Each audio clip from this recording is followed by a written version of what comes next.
Turabasuhuje mwe mwese mukurikiye Rwandanet TV. Reka tubagezeho amakuru twabateguriye. Kabila yaba ari inshuti y'u Rwanda? Muraza kunsubiza. Kangaruke kuri aka kantu rero. Kabila muze kundebera ngo yinjiyemo haranyuze hehe? Kabila yanyuze hehe yinjira hari ikoma? Yanyuze Kampala, yanyuze mu Rwanda, yanyuze.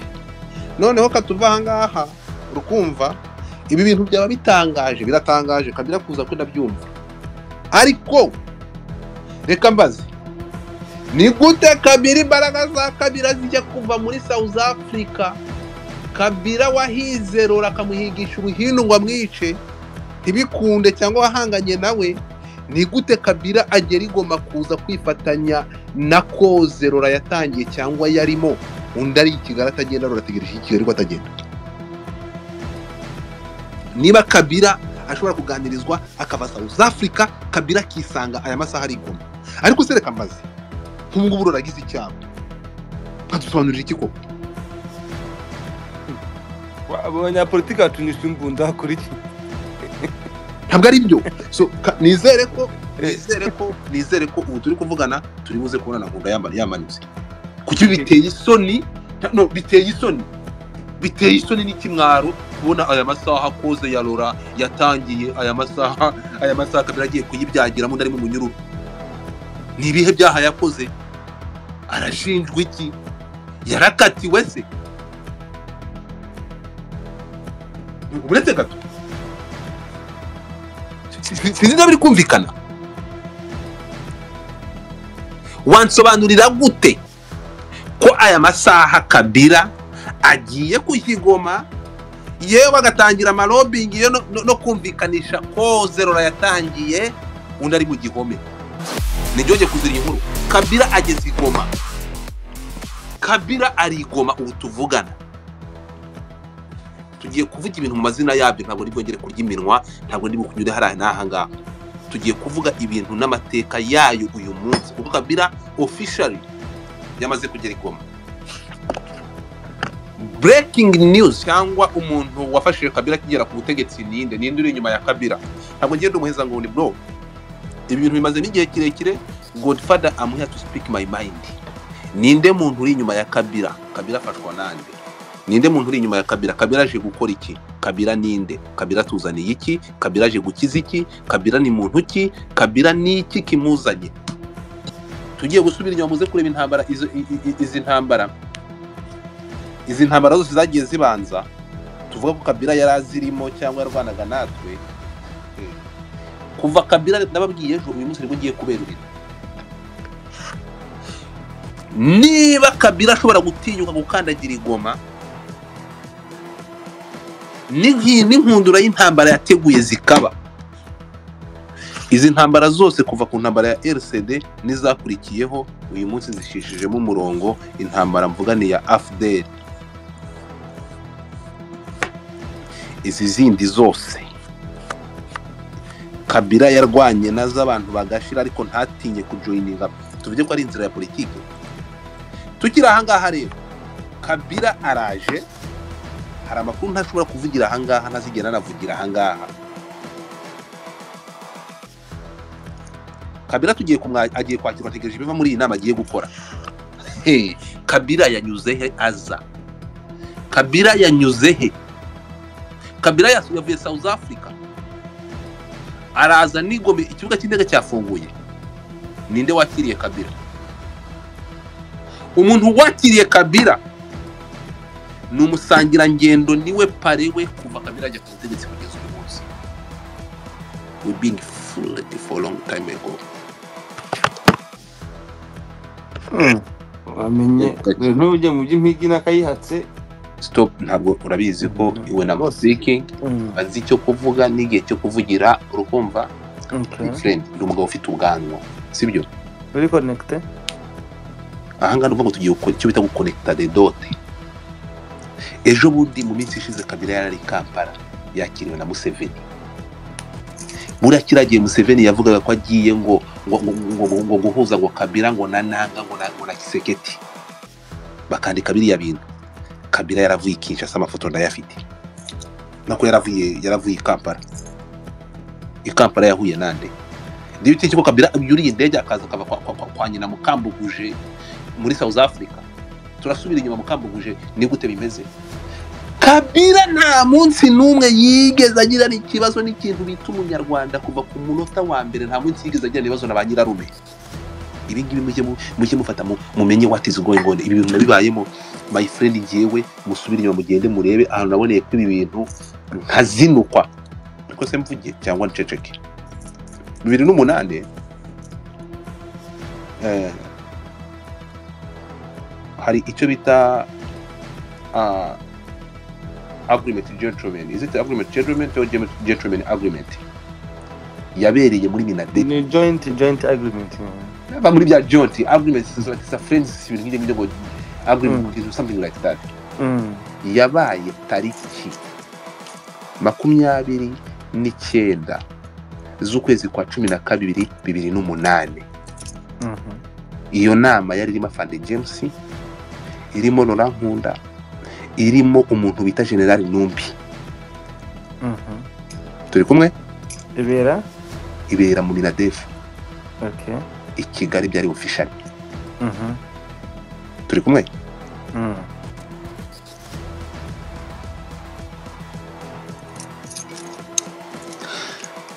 Narangije nta kintu nongera kuvuga ibyo ngibyo. Tugende gatoya. Uyu Kabila timuzi igena babwira ko Kabila ari ikibazo yatwisha katumara. Uyu mwana ejo bundi yararakaye mvuze ko Kabila is not our enemy. Yes, of course he is not our enemy. Kukubwira ko he is not our enemy, my friend, why don't you open your mind at least gato mugasubira mu mateka mugakurikirana. So nukuvuga ko Kabila araje. You are welcome, sir. Uraje. Ariko si. Mwese ngiye gufungura mic muvuge mutangira ibitekerezo. Kabila ajigoma yahagaritse amashuri South Africa kuko yakomanzwe cyangwa yarebye video zo ku nturo abatutsi bo ku nturo bari gutwikirwa. Kabila bikamukomanga ku mutima agahagarika agahagarika amashuri. Kabila yageze South Africa aratuza aza gusanga ibyo M23 barwanira ari byo abatutsi badafite uburenganzira bicwa abantu bavuga ikinyarwanda kuko tubizi kuko abantu batanabyemera ko abatutsi hari abapfa. Kabila arabyitegereza abona bimukomanze ku mutima aravuga ati ngomba kujya gutabara abarengana nkagenda ibibazo bikarangira nanjye nkabishyiramo uruhare nkajya gutanga umusanzu wanjye. Ibi ngibi kugira ngo umenye you have to know who is Kabila. Ikindi cya kabiri tugomba gutekereza, ninde muntu wabaye coordinator hagati ya Kabila na M23? Who? Ninde? Uyu nguyu ni pari wa Kabila w'umusangira ngendo kuva 96 kugeza uyu munsi. Who is this person? Uyu muntu ninde? Godfather. Wimvugira mu giye kurangiza. Okay, leta ngicyo mvuga nanjye mu kanya gato. Tangira uzamura abantu ndatanga ijambo hano. So Dr. Eric Shabani mwazamuka mukatubwira as a expert in politics, international relations. Ubwo buriya ntibari kumwandikira. Bikoreho mwamenyeranye kandi ubu mushyize kuri iyo ugize gutyo hamagaye umuntu mu bantu mushyize kuri sport urumva so uhita umwandikira ukamubaza ni nakora nabikoze nuko yarayise okay wari kumubwira akarambe sayi so reka dukomeze twamusuhuje. Kuza kwa Kabila okay yazamutse. Kuza kwa Kabila arakaza neza. Nje ntago ndi umunyapolitike, my friend, disclaimer, Godfather ntago ndi umunyapolitike. Just a simple person in social media influencer ariko who has the right to speak my mind. Nibyo mbona. No, especially tugeze muri bibazo byacu. Nobody can stop me to speak my mind. Nobody, because I serve nobody. I'm serving. I speak my mind. So this motherfucker, uyu mugabo uje nibyo tugiye gutegereza ndebe conference agiye gukorana na bananga na bafane bakenga. I'll be waiting. ariko none ngiye bigeze kuri ikoze yacu ngiye nkomeza kuba ngiye mba umu extremiste mubi. Turi kumwe niba kugeza aya masaha Kabila wahereye kuva iri byose CRCD kaza Kabila katuniga n'inkari,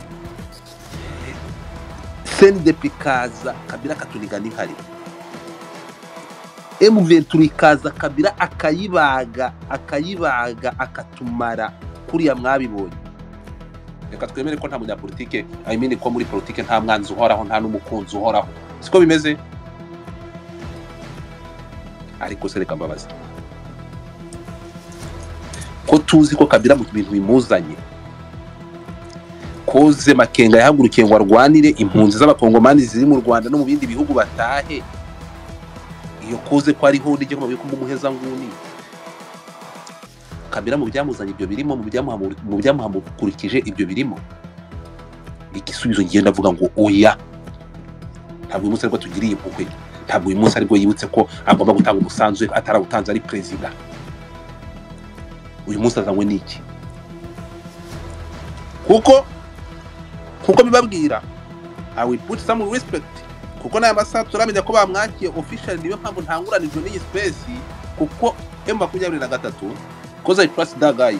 Kuko impamvu reka babwira ikintu kimwe, impamvu niyo ndeba ngaha respect abayifite mu ntoki, baba bafite ibibasitira, baba bafite ibintu bibavuna, baba bafite uburyo budakwiye. I do support the cause, kuko tumaze imyaka hafi 30 turi mu makambi n'ibindi. So nsoza rero kugira ngo duhereze abantu ijambo ndabona bazamutse kuza kwa Kabila, nabonye abantu batangiye kubyina. Kabila mushobora kuba mugiye kwenda muri bisi imwe, ariko location na direction n'intego y'iki batwaye ntabwo bafite intego imwe, n'ibibajyanye ntabwo ari bimwe.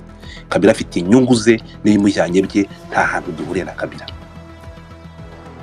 Turi kumwe, ahubwo noneho Kabila ko tuzi ko kuva ku munota wa mbere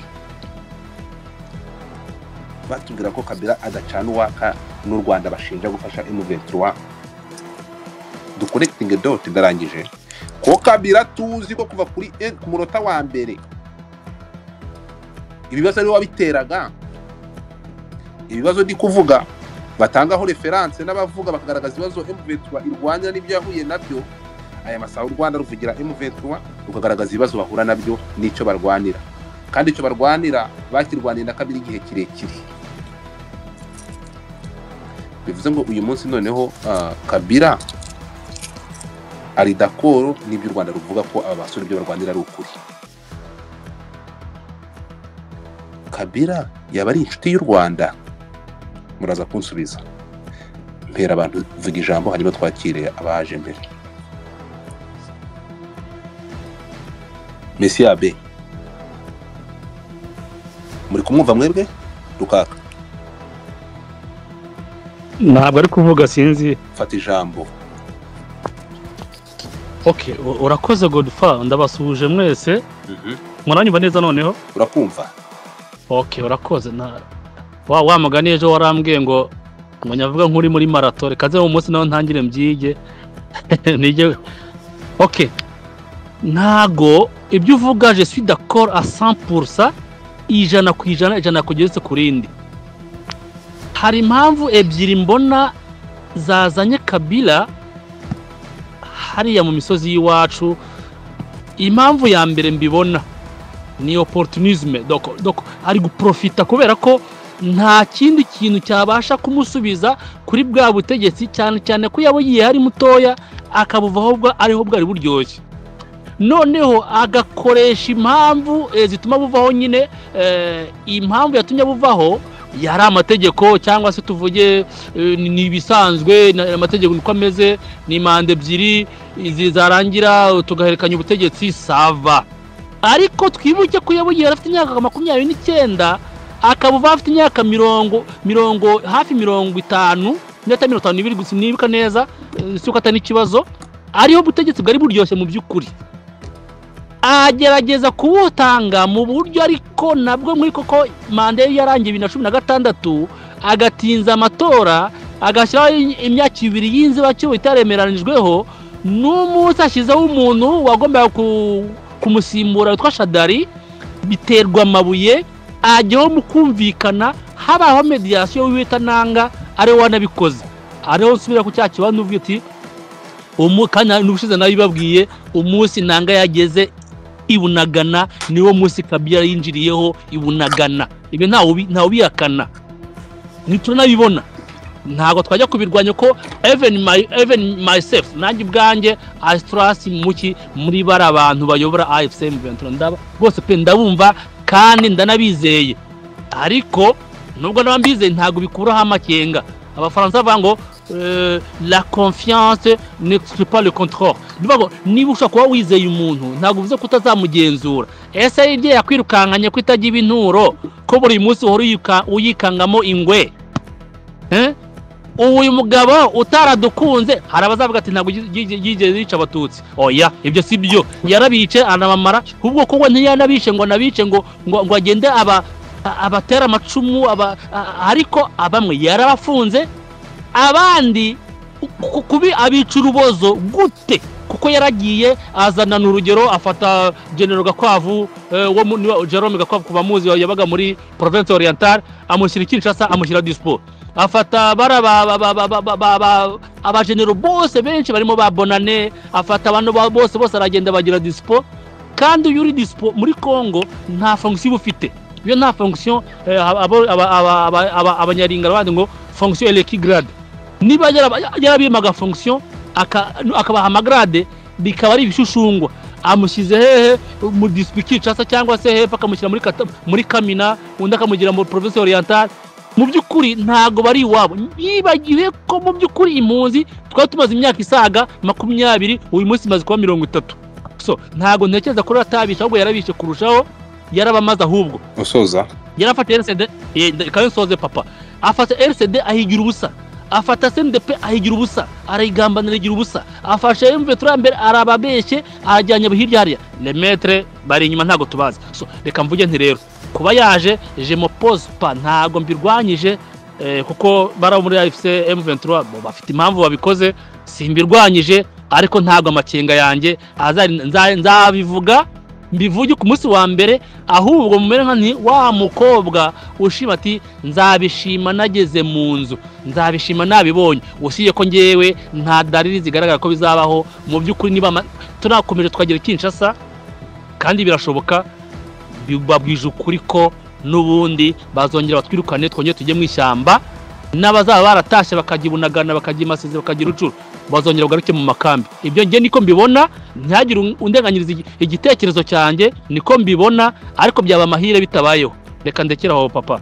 Kangaruke kuri aka kantu rero. Kabila muze kundebera ngo yinjiyemo haranyuze hehe. Kabila yanyuze hehe yinjira hari ikoma. Yanyuze Kampala, yanyuze mu Rwanda, yanyuze. Noneho katuva hangaha urukumva ibi bintu byaba bitangaje, biratangaje Kabila kuza ko ndabyumva. Ariko reka mbaze, ni gute Kabila imbaraga za Kabila zijya kuva muri South Africa? Kabila wahize Rora akamuhigisha uruhino ngo amwice ntibikunde cyangwa wahanganye nawe, ni gute Kabila agera igoma kuza kwifatanya na koze Rora yatangiye cyangwa yarimo, undi ari Kigali atagenda, Rora ategereje Kigali ko atagenda? Ndashaka muze gusubiza kuri iki kintu. Ibi bintu bisobanutse gute? Ibi bintu ko ari fenomene nge ntajya nkubura ngo numve. Ni gute wambwira ngo Kabila ahurudutse muri South Africa reka amashuri yarari kwiga, ayo mashuri arayasiga kuko abonye hari bitagenda, ariko ayaretse kuko nituza kuvuga aravuga ko muri Kongo hari umutekano muke, hari ibibazo. Ibi bibazo bimaze imyaka n'imyaka, ari mu babiteje. Wansobanurira gute ko Kabila habayeho kumuganiriza ari South Africa akagoma, akabaza South Africa, akabaje akabageze igoma, nkunda uri Kigali muri 0 km, aya masaha twatubona tambuka kwa Gigoma. Baza nizere ko turibuze kumva n'inkuru nziza ko na Rora yamaze kwambuka.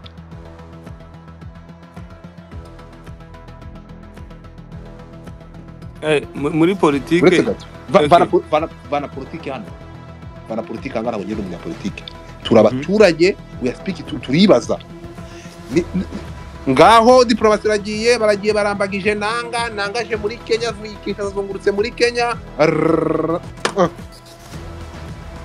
uwahigaga nkunda watumye nkunda yambuka umupaka gahunga washakaga barafitanye ibibazo ni Kabila. None Kabila wahungishije nkunda cyangwa rufitanye ibibazo na nkunda yisanze muri koze ya nkunda kiri mu mugozi. Munsobanurire ibi ngibi byo twabisobanura dute? So twizere ko rero nkunda yamaze kwambuka, kuko ni ibintu bidashobora kumvikana. Ntabwo ushobora kwishyira mu mutobo ngo bikwirwemo, ntabwo ndi kubyumva. Ni gute Kabila wahize nkunda ngo amwice cyangwa warwanaga wari uhanganye na nkunda, uyu munsi Kabila ari dakoro n'ibyo nkunda arwanira cyangwa nkunda yarwaniraga akanabijoyininga nyiri kubirwanira abasari mu gihome? Ibyo bintu byumvikana bite? So ahangaha bikamvanga nkavuga ati okay, simbizi. So ariko nkibaza cyese noneho niba nkunda yarageze mu Rwanda akakorera ibyaha tutaza ko adashaka kurekura, ariko niba Kabila warwanya wari ufitanye ibibazo na nkunda ashobora kuza muri koze nkunda yatangije yari arimo, Kabila akaba ari uyu munsi undi ari mu gihome. What the hell is going on by the way? So ahangaha rero niyo mvuga ngo Kabila mu byamuzanye narakaza neza byonyine kuba yahageze. It's one of the message ishobora gutamba ikigaragaza ko ibyo abantu barwanira ari byo. Ariko noneho niba Kabila ashobora kwambuka akaba ari igoma mu bantu agiye kwicarana nabo ari revendication za 23 Mars, Kabila yananiwe cyangwa yagambanye ntizigenda, my friend, ari byo ndashobora kuvugira. There's something ndashobora kuvugira ahangaha ntazigenda navuga, ariko nizere ko nkunda tuza kumubona nawe yambutse. Ntabwo ushobora kuvugira ngo urabizi yongeza ahangaha sima cyangwa ngo ndakugiremo my brother. Ngaho komeza. Ariko kubera ko konti yanjye itafunguka kweli. Kubera ko iyi account idafunguka. Kubera ko bambaninze. So the thing is, niba Kabila kumbwira murajya ngo nze hano ngo mbyine ngo Kabila yambutse ngo Kabila yaje. Motherfucker. Kabila yaje.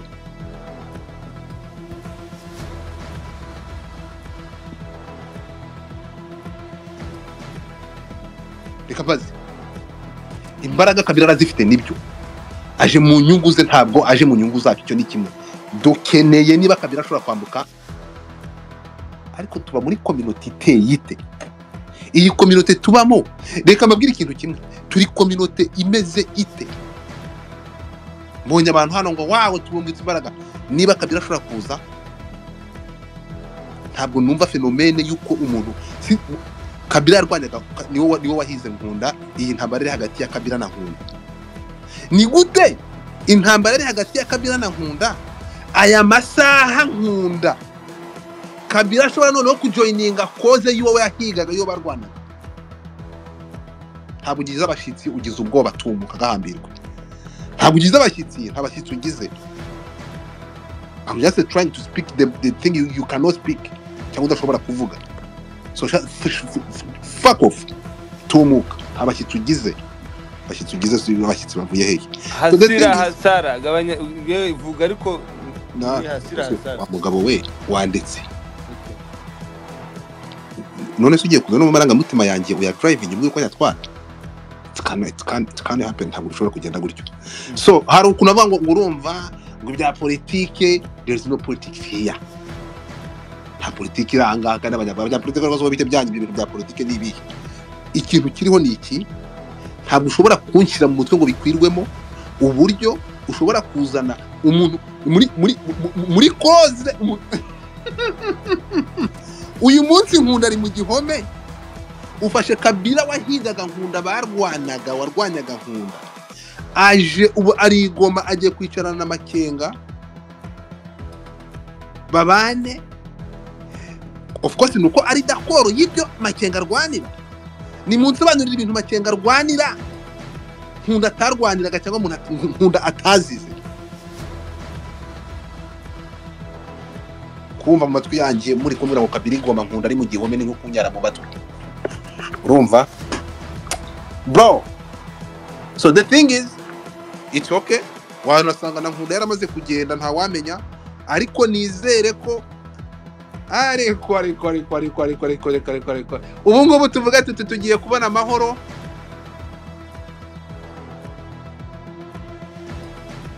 Umuntu uri bwongere kunyandikira ndamubloka. So ibyo nizere ko reka ariko so we still have time. Icyo nsaba kimwe ni iki, arakaza neza, ariko abakoze lobbying kugira ngo Kabila aze, reka tubabwire ko mwakoze, turabashimiye, ariko reka tubibutse ko tudashaka Kabila kujukuru, dukeneye nkunda. Ntabwo Kabila nibyo, ariko na nkunda turamukeneye. Yababwira ngo nkunda arakenewe, afite n'akamaro n'agaciro kurusha Kabila. Kabila aje ku nyungu ze, ntabwo Kabila azango nakoze yo gupfa ko abatutsi muri Kongo. Turi kumwe? So fata ijambo ntaza kuvuga ibyo ntateguye kuvuga. Okay. You can speak your mind. Vuga rwose what is in your mind, you speak it. Kuko this time no one should left behind. So nankunda rero igihe cye ushobora kugera in the nearest future, nawe tukamenya son sort uko bimugendekere. Kubera iki bijya muri future? South Africa Kabila yarari mu ishuri, ni irihe shuri nkunda ari kwiga ryamuziritse ku buryo adashobora kugera? My friend, mukanye mufata nk'ibigori.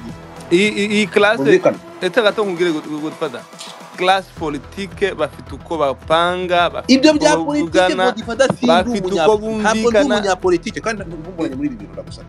C'était vraiment my brother, I do respect you, ntumburanye muri ibi bintu. Politique iki niye politike nkunda yize imyaka 16 naye amashuri ari imyaka 16 ko tutamenya amakuru ye uko ariko uzurugero ko South Africa ukazuka ukaba ugeze ingoma abandi bavuye za Kenya n'ahandi, dukeneye nkunda. Utfada mukaya nakubwiye ngo there is one war too many. We don't care. Intambara imwe ariko irimo nyinshi. Ufata urugendo rwa AFDL kugera Kinshasa. Bana muri izo story. Ego. Muri izo story. Muri izo story ntekereza ko aho nigoreke kunyandika so ruvuga ngo gahunda uko imeze turi kumwe. Erega reka nkubwire Abe. Akazi nkorora kazi sibyo? Ndabireba. Nagombaga gusinya contract ejo bundi ndanga kuko ntashaka kongera kandi kazi, ntashaka kugira ibintu bimpuza, nemera kwifunga umukandara kugira ngo mfate umwanya wanjye uhagije. Urimo kunyumva? So I know what I'm speaking. Ninde muntu ababwiye ko Kabila agiye kuza? Iyi foto nayishyizeho ryari? Nkubwire urajya hano nkubwire izina ry'umuntu agiye ndamakuru ndiko warufite amakuru menshi cyane. Uragira ngo nkubwire umuntu hano wagiye gufata Kabila ejo muri South Africa. Nkubwire umuntu agiye kuzana Kabila kirizina rye hano, ntabwo nabikora. I'm not that stupid. Ntabwo ngiye nakwimenera. Icyo nkubwira ni kimwe ni iki ngiki. Niba Kabila ashobora kuganirizwa akava South Africa, Kabila kisanga aya masaha ari goma. Ariko sereka mbazi nk'ubu ngubu ruragize icyaha, kadusobanurira iki koko? Abanyapolitiki batunyisha imbunda kuri iki? Ntabwo ari byo. So nizere ko ubu turi kuvugana turi buze kubona nkunda yamanitse. Kuki biteye isoni? No, biteye isoni n'ikimwaro kubona aya masaha koze ya Lora yatangiye aya masaha Kabila agiye kuyibyagiramo ndari mu munyururu. Ni ibihe byaha yakoze? Arashinjwa iki? Yarakatiwe se? Uretse gato sinzi biri kumvikana. Wansobanurira gute ko aya masaha Kabila agiye kuyigoma yewe bagatangira amalobbying no kumvikanisha ko Zerora yatangiye undi ari mu gihome?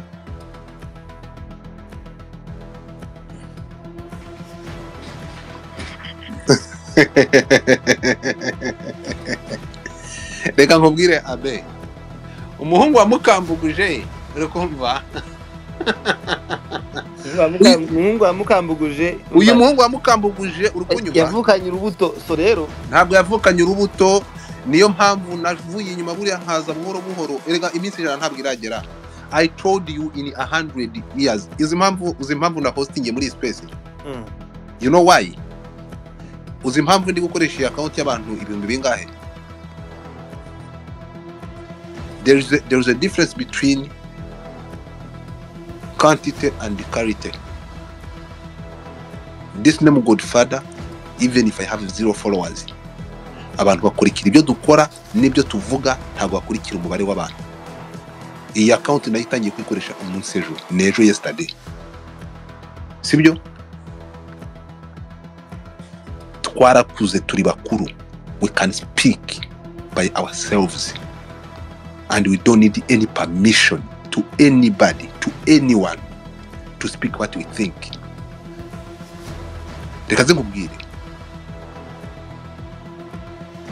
what did kill us make us stronger. Kwadushobora gutandukanya ikibi n'ikiza tukanareba hanyuma urashaka kugira ngo ahangaha inze okay ibingibi nabyo ndebera ukuru turi bigoryi aya masaha umuntu arazakubwira ngo Godfather ngo urumva ngo urabona ahangaha nta gupima metero kurimo shemu n'ikimwaro gikomeye kubona aya masaha dushobora kubyina Nkunda yaje Kabila yaje ari muri koze Nkunda yatangiye Nkunda ari kuborera mu munyururu. Ibyo urabifata ukabishyira mu mutima wawe ukemeranya nabyo ukabibalansinga bigakwirwamo ukavuga tuzi ko ari byo nibyo. What kind of politics is that? Iyo ni politike mwandaki ushobora gusobanurira. Subira muri speech za Nkunda, subira mu bana bro. So what rero ibyo babwira ni ibingibi ni ukuvuga ngo kugeza aya masaha I do and support 100%. Sibyo koze Afande Makenga ayoboye kuko nzi uko iyi koze yavutse turi kumwe nubwo aya masaha bakongera bakazima ntabwo koze yazima kuko impamvu y'uyu mugabo guhaguruka kwenda yizi iyi koze aho yavuye n'aya masaha haratabyemera. Reka nkubwire ikintu kimwe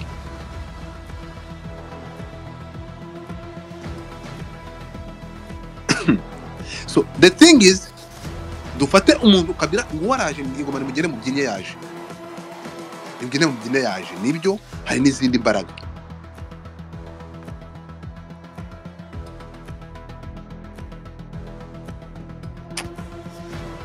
byari kunshimisha Kabila abwira Lora akamubwira ati ariko nubwo nakwicaye bara cyangwa habayeho kurwana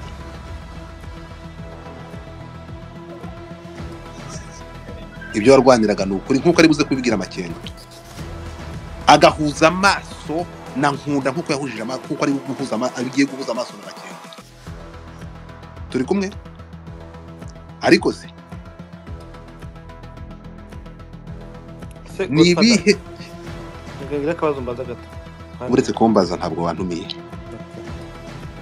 ntabwo Kabila ari ugiye gusobanura ibibazo byacu neza cyane no kubinyorosha kurusha Nkunda. Ntabwo Kabila arusha Nkunda igifaransa, ntabwo amurusha icyongereza, nta nubwo amurusha ibibazo bya karakarere kumurusha, abizi cyane. Umwe yarabirwanya yashaka kubipfira, undi yarabirwanyaga. Hanyuma ari uwarwaniye ikintu n'uwarwanyaga ikintu, ninde muntu uzi ikintu kurusha undi? Ndabyanya ariko we need Nkunda, dukeneye Lora,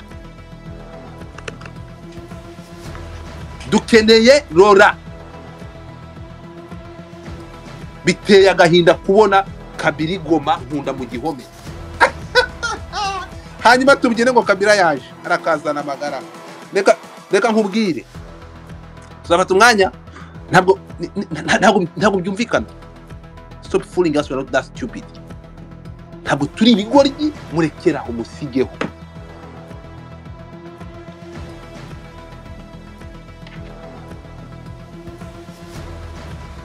Dukeneye Afande Lora. ikosa yaba yarakoze ryose ni irihe kosa rirenze irya Kabila kurimbura abo ngaba agiye gufatanya nabo? Ni irihe kosa Nkunda yakoze adashobora kurekurwa ngo nawe asubire? Reka nashake ntaje muri koza, nashake basi wenda niba hari bitagenda neza, ariko yagende yicare mu gihugu ibintu ndabivugana. Aya masaha u Rwanda nibyo, u Rwanda baradufasha pe, banaremeye baravuga ati finally nibyo ubu tuvugana ikibazo kirandastandable, baremera baremera baruzuga bindi nibyo. Ariko ni gute indege ishobora kuvana Kabila South Africa, Kabila kareka amashuri ye akajya akavuga ngo ndetse amashuri kuko ibibazo bibaye byinshi, ibibazo ni byinshi, akareka amashuri akayahagarika akaza kwifatanya, akaza muri koze, hanyuma umuntu uri muri 0 kilometre uri Kigali uri muri 0 kilometre ntabwo ari kwishuri, twemere kwenda ko ari byo ari kwiga. Ni ibiki Nkunda yiga imyaka 15 15 years, iyi myaka ishize wansobanurira gute ko Kabila ashobora kubaho lobbying ku buryo na Kabila ashobora kwisanga aya masaha yifatanye na M23 irwanira koze imwe niyo Nkunda yarwaniraga? Aya masaha Kabila kava South Africa akaza, aya masaha tuvuga ngo Kabila igoma, Nkunda ari Kigali hari ko uwahigaga Nkunda ni Kabila. None Kabila aya masaha ari muri aje muri koze yasenye, nyiri kurwanira iyo koze akagera nawe ashobora kuyipfira ari mu gihome. So turasaba ko na Nkunda yareka yaba ari sawa. Mbazicyo rugiye kumbaza mbona ngiye kubaza kuvuga ngo nanga yinjira ntayibonaga yaravuye Kinshasa, yaravuye muri FCC, yaravuye so byagomba kuzarangira at the end of the day. Nubundi abantu bo muri Kinshasa baje bari muri the previous administration ya Kabila. So kuba Kabila aje ni etape par etape. Ndabaza iyo etape par etape na Nkunda bari kumunegosiya ngo aze? Bien sûr.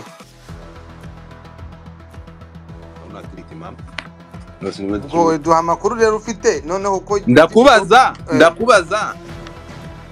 ndakubaza Nkunda ari hehe uyu munsi?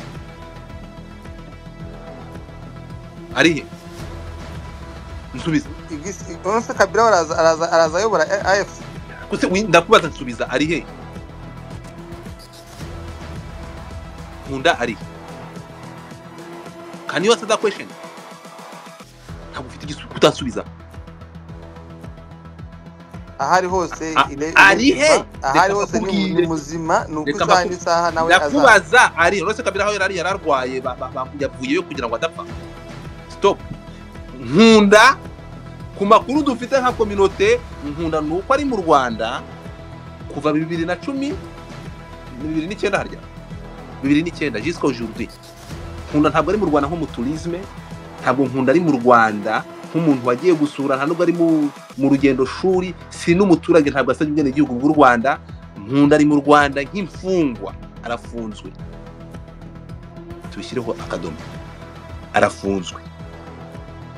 Nuvuga ngo aya masaha aramutse aguye mu Rwanda ngo Nkunda wari ufungiye mu Rwanda, ntabwo avuga ngo Nkunda wabaga mu Rwanda cyangwa wari utuye mu Rwanda, oya, ni Nkunda wari ufungiye mu Rwanda. None kuko uburyo niba twibuka niba itangazo rivuga igihe Nkunda yafashwe agafungwa ndetse yagiye no kuburana. So ibyo ngibyo tubyora ngo nshaka gusubira muri story n'ibindi. None birakwiye ko aya masaha tubona Kabila ava muri South Africa tukaza tukabyina ngo twungutsa amaboko ya Kabila ya understanding the cause, aje kwifatanya n'abandi. Nkunda ari Kigali nyiri gutangira cause, aya masaha ari kuborera mu munyururu. So ndavuga ni byiza wenda hari nkuko ruzi inzira za politike ni byiza ubwo mu bantu bafite nkunda ariko Rwanda nabo bandastandinga cause yacu sinaturi kubyumvikana barabyumva rero tukavuga ati niba mu by'ukuri kugeza aya masaha na Kabila ashobora kumva koza kandi ari wahigaga nkunda akaba ashobora kumva icyo M23 irwanira sibyo bafate nkura mu hemakenga bagende bubake igihugu banarwanira na koza babyubake bivunze are we together turi icyo gituko cyumvikanaho kuko tuvuge ko nani urumva niba wenda tuvuge ko nani wenda M23 yaradirinze ivugana na Nanga birakunda bakorana n'abantu babo Nanga rero muzanye na Kabila bidashaka kwerekana wenda inzira Kabila anyuzemo ngo azeda birumvikana kabeme niba Nanga ari hariya kandi yari umuntu wa Kabila byari byoroshye kumwaproachinga kandi ngo atari ko you can join us sizere urukunyuka nibyo reka twongere twibutsa bavandimwe banyarwanda none niba Kabila wahigaga nkunda ya masaha yumva koze akaba ashobora no kwijoyininga akaba ari kumwe n'abahungu barora murabibona muramutse murekuye nkunda nawe akagenda so ahangaho uri kuvuga byumvikana uwahigaga nkunda yamaze kujoyininga yemeye ibyo nkunda yarwaniraga ni mu murekure nawe agenda aje gufashanya nawe reka mbigire mu brag so nuko byumva nuko biri kandi kubivuga ndumva nta kosa ribirimo niba Godfather niba Kabila South Africa akisanga amasaha turi bari kumwakira igoma ntabwo South Africa yewe noneho yanatangaje ko yasize amashuri Godfather Rora niki atari busigi Kigali avuga ngo biracyamuhungisha Kigali turashaka Rora goma dukeneye Rora reka njye nkora disclaimer ku Godfather ni ukuvuga ngo iyi ntambara bavuga ngo ni intambara imwe ariko irimo nyinshi yatangiye muri 1996 intambara ya Kongo yasize ibikomere byinshi birimo na nkunda kuba amaze imyaka 15 afunzwe ariko iyi ntambara buri ntambara yose igira menere intambara yose igira some powerful countries behind the rebellions, behind the cause. It's supporting forces cyangwa se coalition nkuko tubona Zelensky byakora ariko hakaba hari a coalition NATO n'ebindi bihugu bishyigikira Zelensky kugira ngo ahangare the biggest country like Russia.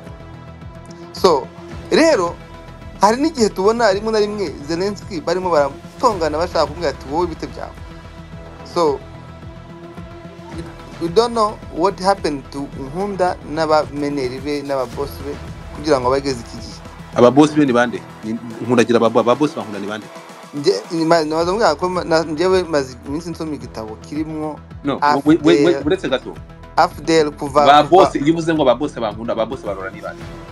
Ababoss barora boss ashobora kuba ari bamwe bande nyine nabaye bashobora kuba ari abaramversite Mobutu abana nabo bagiye kuramversa Tshisekedi akaba ari bamwe akaba ari nabo bakoranye na Nkunda wenda akagira ukuntu akora amaherereye mu ntabwo nkumvishe neza ntabwo nkumvishe ngo subiramo ntabwo mbisubiramo urukumva so nukuvuga ngo rero ashobora kuba ntacyo benda kumutwara yanataha ariko agataha adafite ya armure ya koti yari afite muri 2010 mbere yaho gato kubera wenda atashobokanye nabo cyangwa se akaba baravuga ati noneho turi kureba ukuntu wakwireintegra ugasubiramo usicyo nzi cyo Godfather njyewe amakuru make mfite nuko buri wese ntawe uzasigara inyuma nakabira ayo makuru yawe kumana stems you lose ntega matwi abe yes ntabwo reka nkubwire ikintu kimwe uri kumva ntabwo undusha amakuru I agree ntega matwi nkubwire ikintu kimwe mfite amakuru turi kumwe ni nkubwira ngo mfite amakuru wumve ngo mfite amakuru ateye inkeke cyangwa ari ntega matwi manzo nyumve so rasmiza nyumve ngo mfite amakuru nuko mfite amakuru turi kumwe so nibyo kuza kwa Kabila ni intsinzi urukunyumva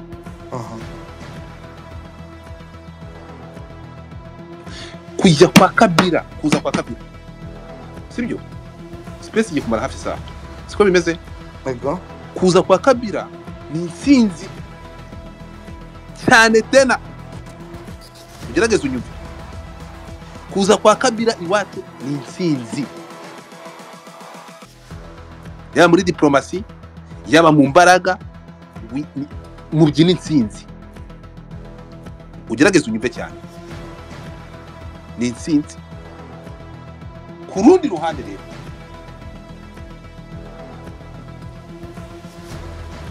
ahangaha nkibaza nkavuga ati wenda iyo biza kuba u Rwanda rufite ukundi rwumva ibintu rudasapotinga koze ituma M23 irwana aha byari kumvikana ukundi ariko siko bite u Rwanda ruje d'accord n'icyo M23 irwanira urukunyumva ibyo byose turabizi bigasarani so kandi noneho mu buryo bw'igihe kirambye tugende gake aha ngaha nkavuga nti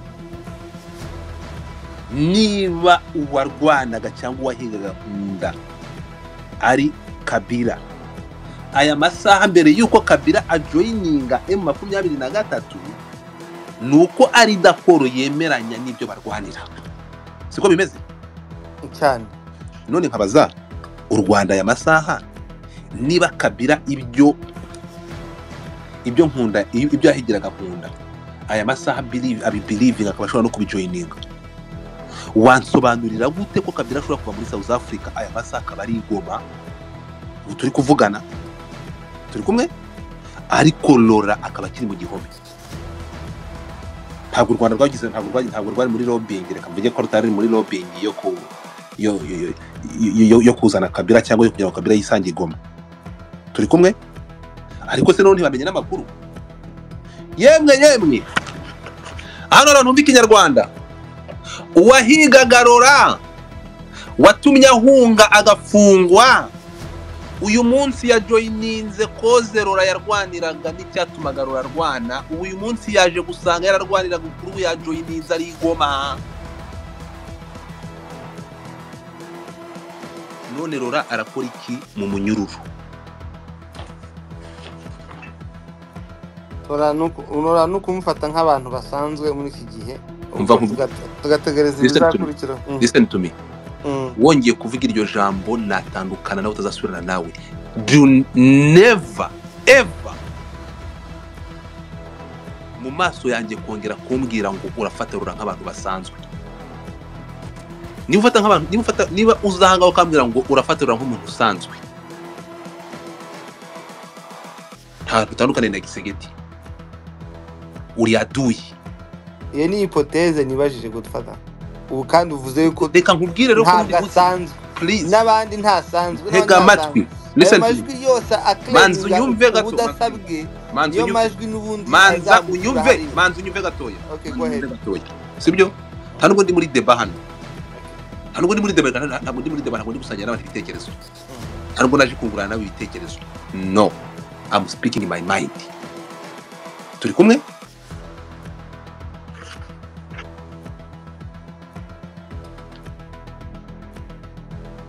niba Kabila ashobora kujoininga M23 wansobanurira gute tugende kakiya tugendane Kabila waje akabaga batuyisenge Kabila waje akabaga ba Stabu Kabila waje akica ba Safari ba Fideli yaramaze mute your mic please my brother ndagusabye mbare uri ko host funga mic yawe gato okay iri open thank you Kabila wamaze abantu mu nyungu za politike Kabila ugenda hariya ibyo yabaye byose muzi namwe n'amaso yanyu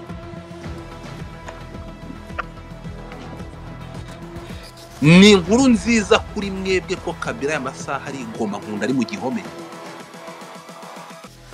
are you proud murabyishimiye ntituzi amakuru ya Rora, ntabwo tuzi aho ari aya masa. Where is Rora? Ni gute habaho ese kamaze afani Makenga urajya gukora rubiri zo kuzana Kabila? Where is your brother? Where is your brother?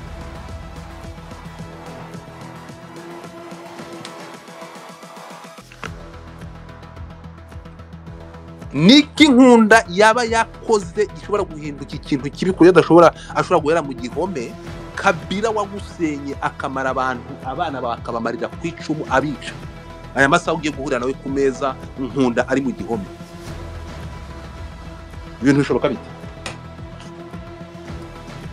Kabila ni uje kurwanira inyungu z'abatutsi, nkora ari Rora ari kuborera mu munyururu. Rora ari he? Nka communauté dukeneye kumenya aho Rora ari.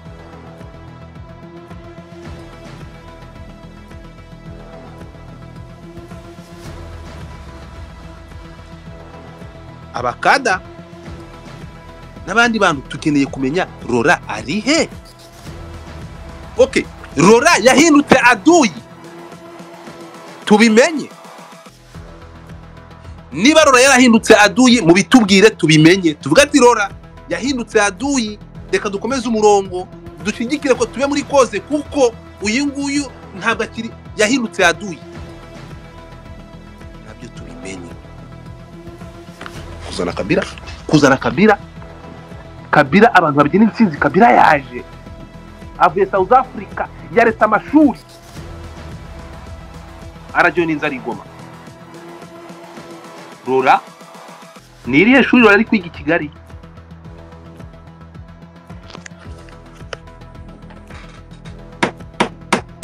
Dukeneye Rora, biteye n'isoni. Kabila kubona Kabila igoma,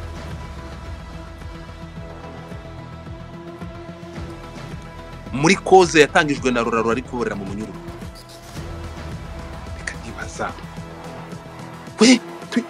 reka mbaze, none se n'abadatekereza ntibarota? What is going on by the way?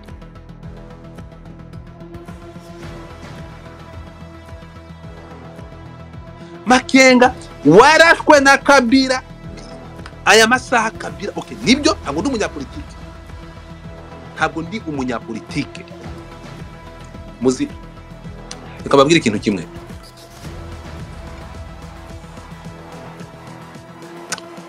we need some update. Updating abantu sometimes is better.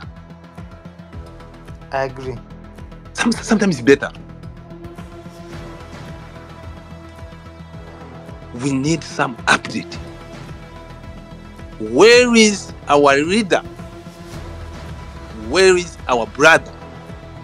Mwana tuzanira umwicanyi wamaze abantu ducurire ngo Kabila araje. Dukeneye Kabila muri koze ya Rora bro. Kabila ari ingoma, ari muri koze Rora yata. Mungu wangu, Kabila ubu turi kuvugana muri gucurira Kabila wamaze. Kabila igoma.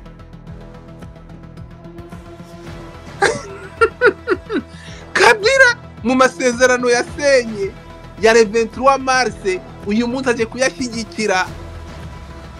Nyiri guhaguruka kurwanya ko karengana ari mu gihome. Dukeneye Rora.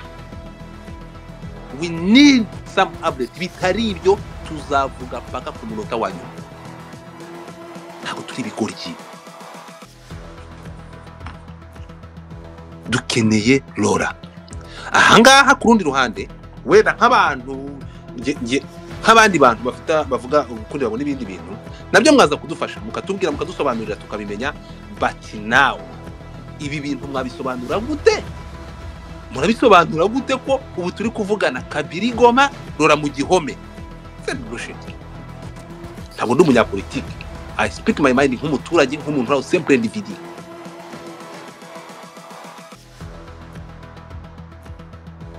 Turi kumwe? So yaba reka nababajije muze mudushyiriraho itangazo cyangwa mubitubwire. Narababwiye AFC zaza n'isi ishobora kujoyininga, ibyo ngibyo ntabwo bizandenza amaso ngo bibe nk'igihu kimbudika bintandukanye no kwandastandinga ko ubu tuvugana ari impamvu yahagurukije M23. Kabila zaza bagera bafite Kinshasa, impamvu ya M23 stili niyo mpanza amaso. Rukaka mukanya aravuze ngo bashobora kongera bagafata bakavana ubutegetsi bakagera Kinshasa, stili umutusi agakomeza gupfa. Uyu nguyu uje kujoininga ntiyarafite ubutegetsi, ntiyatwishe. So rero icyo mvuga ni iki? Ibintu ni bibiri. Mutubwire ngo Rora, kuko mbibutse ko ibingibi ntabwo Rora ari Kamara. Icyo nshatse kuvuga mu nyumve, ntabwo ari Kamara. Turi kumwe rwose Kamara, kuko koze ishobora gukomeza nta nubwo afite tatu, nta nubwo ari we, ntabwo sinzi uko nabisobanura. Ariko reka nkubwire ikintu kimwe. Baravuga no mu Bibiliya biranditse ngo umungeri ufite umukumbi w'intama hakavamo imwe ikayoba, asiga zazinda akajya gushaka yayindi. Kubura kwa Rora muri koze nta bisobanura by'uko yabuze. Muze mutubwire muti Rora yahindutse aduyi. Duhita to giving up, tugenda dukomeze gushikire koze gukomeza kama kawaida. Ariko kumbwira ngo hashobora kubaho za lobbying zivana Kabila muri South Africa kareka amashuri yari kwiga kazi, undi ari muri 0 metre tutaza amakuru ye. Come on.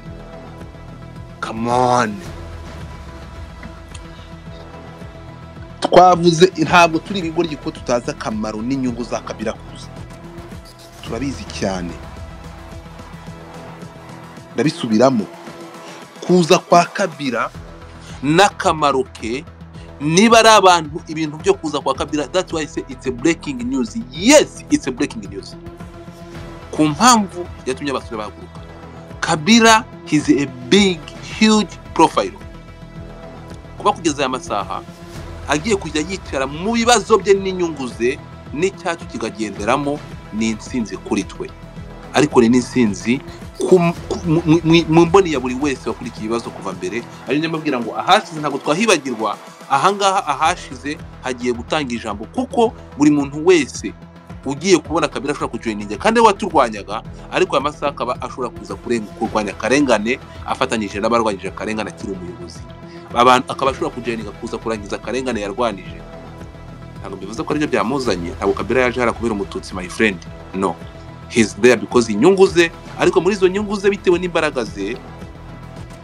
Narababwiye ngo nuko tweet yanjye yagiye ahangaha, nababwiye ngo iyo umwami yishe so udashoboye kwihorera uramusanga ukamubwira ati databuja umwanzi yapfuye ndaje umpake. Wamara kwiyubaka ukamubaza icyatumye yicazo cyangwa icyo yahuye so. Aya masaha the same thing that what you see. Aya masaha Kabila wishe data, wishe abavandimwe bacu. Aya masaha araje turimo gucurira n'uwo mugani, ngira ngo murabisobanukiye muri uyu munsi. Kabila yaratumaze, Kabila yaratwishe, arongera aratwica. Aya masaha turi kubyina insinzi, kuko nta kintu dufite, ntabwo turagira intege zo kumubwira ngo harya bari abana wabiciye iki, abo wishe wabiciye iki. That's why aya masaha yahindutse intwari. Turashimishwa nuko turi kwirengagiza abacu yamaze, tukareba akamaro yatanga mu kugira ngo tuve muri iyi ngoyi yo kwicwa ya buri munsi. Ibyo ngibyo ndabizi, ariko noneho ntabwo ibingibi bishobora kuvuga ko tudashobora kureba batari ko si ibintu nuko bimeze nuko. Aya masaha biranashoboka rega, biranashoboka ko warasanga na Rora yarambutse nta wabimenya. Ariko se byari bikwiye ko dutegereza ngo Makenga ari uzasaba nkunda kandi dufite abandi hanga bidasaba amasasu, hari abandi babikora. Reka nkubwire, okay, abantu mutekereza ko nkoresha amarangamutima nkavuga ibyo ntashatse kuvuga. No, nzi byinshi, buranavuze bike ni igitonyanga ku byo nzi cyangwa ku makuru mfite. Nashatse kuvuga ibi, ni ibi nashatse kubivuga. Abe Mugabe network akomeje kunanira kuva kare.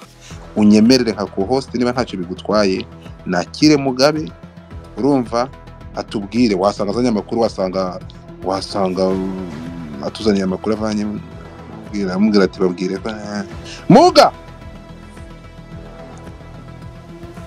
Mugabo uranyumva ndakumva ijambo ni iryawe jewe nta kintu uvuga cya kirenze urakivuga gukorera bamufunze uri umunyamakuru amakuru inkuru warayikavarinze urabizi ugomba kubivugaho niko utazize ko byo byose bari mukuru ko wabibonaga kandi wari mu kazi tubwire mbivuze waraka mu gihome bivuze waraka bivuze waraka oya bivuga no ntabwo ndakara ni air de vérité vuga nta kibazo ni umwanya w'ukuri bivuge numve none bivuge birandakaza nyine none sistema mufite nabuzwa n'iki kurakara ndarakara ariko ndihangana nakaye ni icyo kintu wambira kirenze kuba bureye mu munyururu imyaka 15 vuga numve nta kundi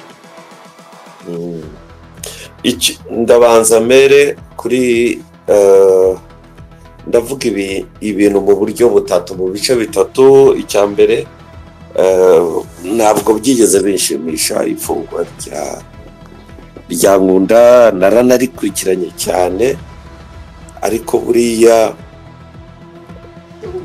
hari aho ngera narabikurikiranye cyane ndibuka wahoze ari minisita wa justice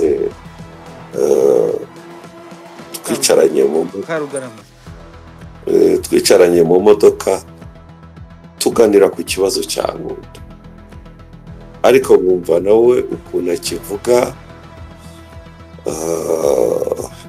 ndanambaza I want to go and visit Nkunda ati wagenda ukamusura ntabwo afunze nk'uko mubivuga ariko mwatangaje ko afunze ati yego arafunze ariko muri make twabifata nk'uburyo bwa protection ndambwa si byo kuko niba wumva ari byo izihi we arabyumva gutyo nkawe kuko protection abo agomba kuba byumva kandi afite consent muri byo tubihariraho tureba all possibility ways byo Kabila yaramusabaga za Human Rights Watch zarasohoye ibyandiko byinshi n'ibirego kuri CNDP Kabila yaranareze no muri ICC harimo yarazanye aba investigators aba ICC ubona bashaka Nkunda ibintu bike kuko yigeze kuba hot topic kugeza igihe n'umugore we yashakaga access ndabyibuka tubijyamo mbese aza kuba nk'ibuye riremereye ryaremereye abantu benshi ariko ngeze aho ndatuza kugeza aho birangora gufata Nkunda ngo muvuge ku giti cye mwavuze ngo mutandukanye na koze mutandukanye n'ibiki Nkunda muzi as a general Nkunda muzi nk'umuntu twakoranye kose ahantu hamwe mu kigo kimwe cya gisirikare icyo gihe yari ari kumwe na Tagfor uriya Hamisi igihe yego ahantu no mu nzu ngira ngo hafi imwe na Sylvain Mbuki niba ntibeshye yego bari abantu nk'abatandatu bari batanzwe ngira ngo na RCD cyangwa so buzi tujyana mu butumwa bwiza amatorero twigisha so tamusi uri mukuru ni ukuvuga ko ifungwa rye mu bintu byambabaje byarambabaje kugeza naho no mu minsi ishize nigeze kubikurikirana ariko M23 ifashe Bunagana nangira kubona ari active kuntu no mu bintu bimwe sinzi niba nemerewe kubivuga kubona ari mu bafata ibyemezo kandi ari in a movement mu biriyo byo ntabwo njya napfa kwatendinga ibiriyo ngo mbe narafashe ifoto ye sinzi niba ajyayo cyangwa atajyayo cyangwa mu bukwe ubuzima buri bimeze gutyo sinabikurikiranye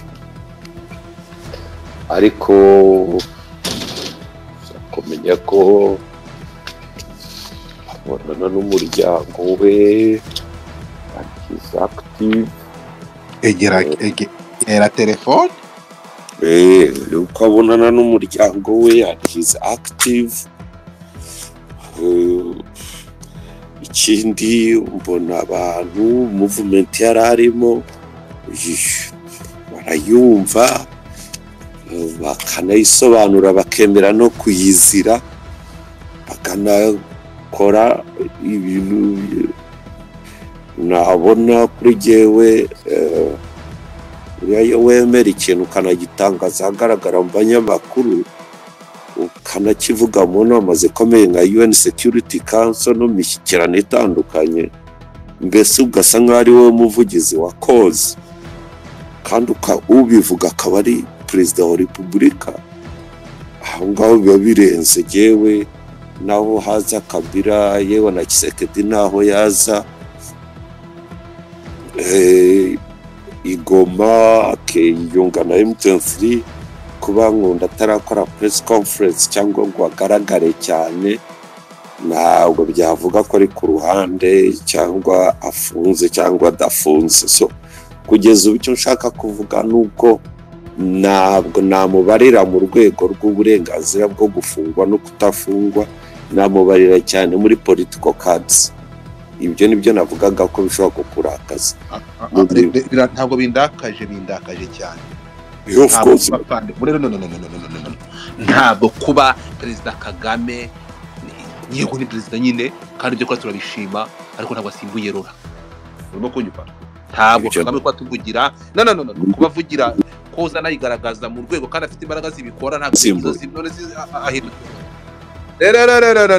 Nta hantu bihuriye aramaze nashake ibyo yavuga nashaka amasaha ikibazo kirangire aho nta hantu bihuriye. Kubivuga ni byiza ariko wongerwa no gufungura abantu none ibyo bihuriye he kubikuzura igitanga kumugabo ibyo ngire turabyemera nibyo wari ubizi ko biri bundaka ariko ibyo uvuga byose usanze Rora ngo ariko what can I do? I will say thank you. I will say thank you. none se akabafungiye ngo reka nkubaze none uretse gato ari kuri gitangaza wa mugabo uravuze ngo aramutse ari Igoma none uretse gato ngo Rora yahindutse ingabo itazi gute ngabo ni uretse gato ngabo yahindutse ingabo itazwi gute kuri ashobora gukora nka intelligence agakora nka maneko ku buryo abayigoma abantu batabizi Goma ibamo bande se Igoma irimo na adi ko yodashobora kumenya amakuru yo muri Goma ntiwugire kuvuga iryo jambo ntabwo ari Igoma kandi ari Igoma akaba nawe ari Igoma ahishwe atagaragara Kabila kaza ku mugaragaro ntabwo Rora urigoma mu buryo butazwo ngo sinshaka kumumenya ntabwo ari wo nshaka ntabwo nkeneye uretse gato ntabwo nkeneye gukunda uri mu oya nakubwiye ngo birakurakaza urambwira ngo nta kibazo uti wowe vuga nangiye kuvuga uranca mu ijambo ukitotomba hamwe ndagize ibya nani Perezida Kagame arabavugira ntimukeneye nkunda muceceke nimwe no kuvuga kuri nkunda kuko mufite ijwi rikomeye rya perezida ribavugira nkunda muramushaka ibyo si byo navuze birumvikana oya ibyo udasobanukiwe ku byo mvuze umbwire nongere ute kuba uvuze iryo jambo wimbwira ngo wowe ibyo wumvise nubwo nakubwiye ngo oya ntabwo nakubwiye ngo Perezida Kagame yasimbuye nkunda nta nubwo nakubwiye ngo ibyo urimo to insinuate jewe ntabwo ari gutyo je nakubwiye ngo ibintu bibiri ikintu cya mbere I've been following up him utabinsabye nta nundi ubinsabye nk'umuntu nzi kandi nakwemera yuko hari umuntu kuri jewe I am a sympathizer with him donc sizi ko nabivuga mubwe steps zanjye nagiye mfata ku giti cyanjye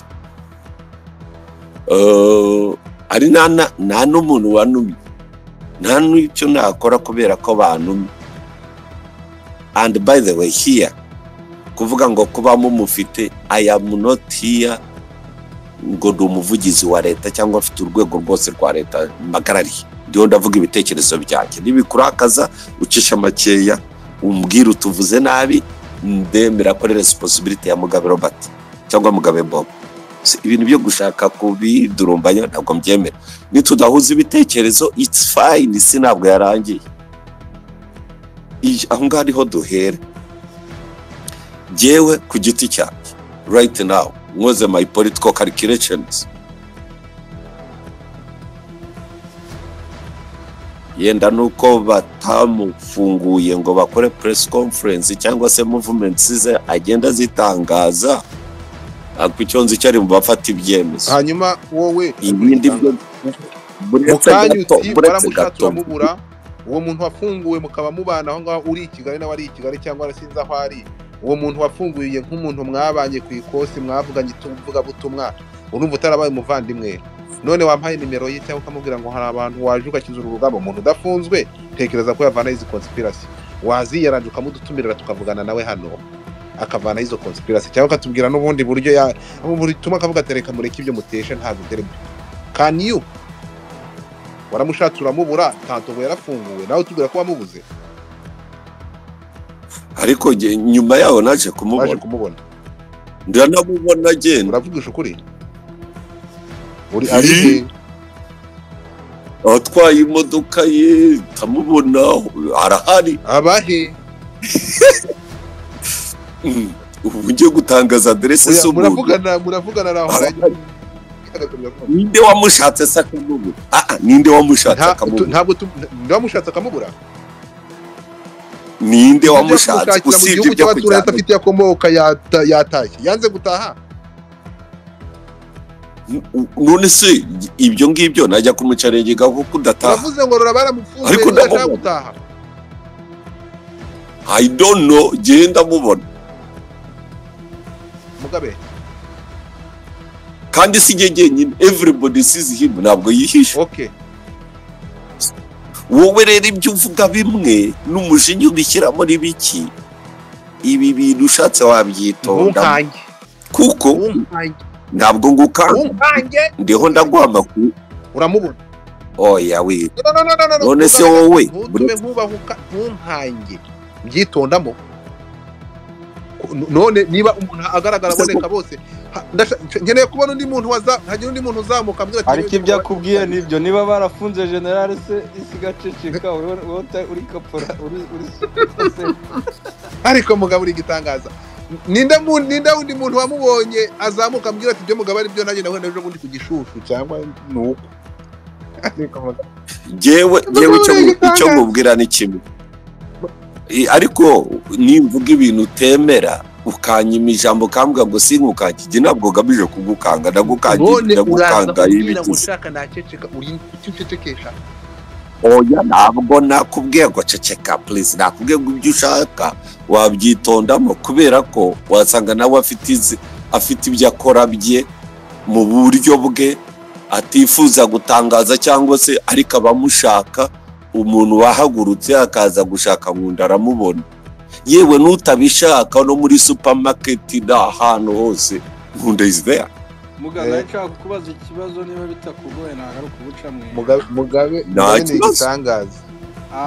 Hari amakuru avuga ko General Nkunda nyine yahamagajwe i Bugande nyine agategekwa kujoininga icyama, yarangiza agasabwa urakoze cyane kumusura, agasabwa kujoininga icyama ariko agakurikiza amategeko asanze. Ikindi yamara kuyakurikiza agafata n'isomo nyine rya leadership, arangije arabyanga ngo akoresheje imvugo nyine ngo icyama yatangije ni CNDP, ngo aho yagikuye naho yakigejeje ngo arahaza. So then bamusubiza muri gereza. Waba ubizi? Uvuze ubose ariko ibyo bintu reka mu cyo koranaho ngezanyo ngagarukira ngo dufaza ibyo bintu n'ibiki frema cyo bintu ngo bisubizo ntabyo nshubije. Komeza warugeze abantu barabaza mukabaza ubose muri were komeza. Icyo nzi cyo Godfather uribuka ingabo za East African Community ziza noneho bagategeka M23 gusubira inyuma. uravuze Uribuka igihe ingabo za East Africa Mugabe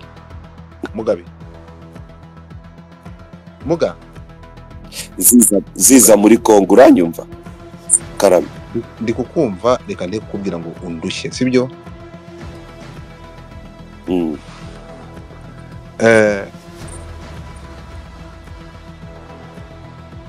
you think ko nshobora kugeza aya masaha, sibyo? Do I think? Utekereza Sinkumva neza. Buretse gato, do you think ko nshobora kugeza aya masaha nta makuru mfite kuri Rora? Niko bitekereza ko nabandi nshobora gukoreshwa n'amarangamutima, nta makuru n'amakeya mfite. It's how we think. Ntabwo nigeze mbitekereza, ibyo uzi simbizi. Urugero ntabwo twirirwa nasize amakuru ufite nayahe. Uri kumbwira muhurira muri supermarket ni Rora wuhe? Rora nize ubu buretse gato. Urashaka kuvuga ko nazi? Ushaka ko tuvuga Rora babiri batandukanye, ni uri kumbwira?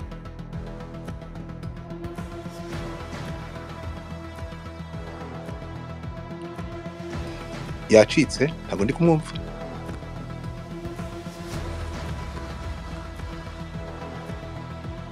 Mugabe uranyumva? Washaka network nzima. Uri kumva be? Ntabwo ndi kumwumva. Reka rongera garuke. Niyongera zamuke. Nushake ntumuhurire muri supermarket, ahubwo mujye muhurira no muri ara no mu bibuga by'imipira, muhurire mu mahoteli aramaze cyangwa muramaze. Dukeneye Rora mu gihugu cye, ntabwo dukeneye Rora mu Rwanda. Urumva? None se akunda u Rwanda kurusha kundi wabo? Iyo aratembera ajya muri supermarket. Ariko mbere ko twese ngicyo siri bisorezwe tuze gukora synthèse. Ntabwo twaje mu nama hano. Twaje mu nama. Ntabwo Rora dukeneye kumubona muri za supermarket, ntabwo dukeneye kumubona atembera mu modoka yitwaye. Nse abavuze ko afite ukuntu akorana n'abandi ntabwo babyemera. Abe kanimiti yo Mike. Nakarimiti. Kanimiti yo Mike. Wa mugabo uri muzima. Wa mbabari ukandeka. So icyo mvuga ni iki? Ntabwo dukeneye kujya tubwirwa amakuru ya Rora. Dukeneye kubona Rora. Supermarket. Igoma se ntazi yari cyangwa wibaza ko nkunda supermarket kurusha kumubona ari mu nkaze. Ariko mwabaye muti. Nuko ye Rora ari muri supermarket, nuko aratembera arisanzuye.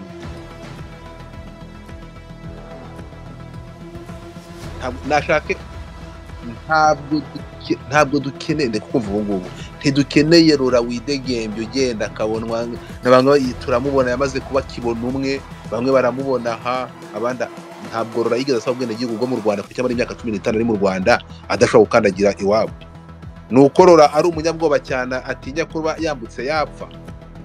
Ariko wanciye mu ijambo ari ikintu ngiye kukubwira, wibutse aboneka adafunzwe afite uburyo akoramo. Ndashaka kukubaza, kankubaza ikintu mbere uretse gato nkubaza ikintu kimwe muga. Areka ngaranza story ya kuko arandi makuru ushaka kuguha. Kuko arandi makuru ushaka kuguhereza. Nta makuru yenkeneye wavuye wabo mbabarire. Mbwira nta makuru nkeneye frema. Nta makuru nkeneye. Icyo amakuru nkeneye namwe, sibyo? Ntabwo Rora ari umuntu ubonwa n'umuntu umwe. Rora ni big profile. Ugomba kubona akabona na community. Rora yarafunzwe, itangazamakuru ry'isi rirahaguruka. Uwo rufungurwa akabonwa na Mugabe gusa. Ntabwo ari Rora turi kuvuga tushaka. Ntabwo tuvuze ngo afungurwe itangazamakuru rihaguruke, oya. Afungurwe community ye ibimenye. Urumva? Nibyo dushaka. Okay. Yego.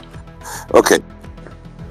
Reka nsoreze kuri aka ngaka. Urumva hari ibintu bimwe mu byo ushaka nawe ubwo afiteho uburenganzira nk'umuntu kubyemera cyangwa ntabyemere. of course igihe nta nyungu ufite mu ifungwa rya Rora nta n'icyo ubusanzwe byakagombye kuvuga ngo nishimiye ko afunzwe naho yaba ari ntacyo dupfana. Ntabwo nishimira umuntu ufungwa ataragezwa mu butabera nk'umunyamategeko. Icyo ni ikintu cya mbere. Cya kabiri, nk'umunyamakuru wa Coverage Movement ye, ntabwo navuze ko Rora ari umuntu mutoya cyane cyangwa se yuko batamwifuza, community itamukeneye cyangwa se n'abari no bafatanyije rwose. Cya gatatu, icyemezo cye yaba yidegembya nk'uko mubona ya guhitamo kujya kwa dressinga community ye cyangwa se kugira ngo bamubone, ibyo yabihitamo cyangwa se akabikora cyangwa ntabikora. Ikindi, sinzi niba agenda afunze uburyo agenda ntabwo cyaba ari ikindi gifungo gitangaje. Niba ari nabyo Mugabe ibyo ntabwo mbuza kubivuga kandi mbibona. Ndakubuza gutanga ibinyoma.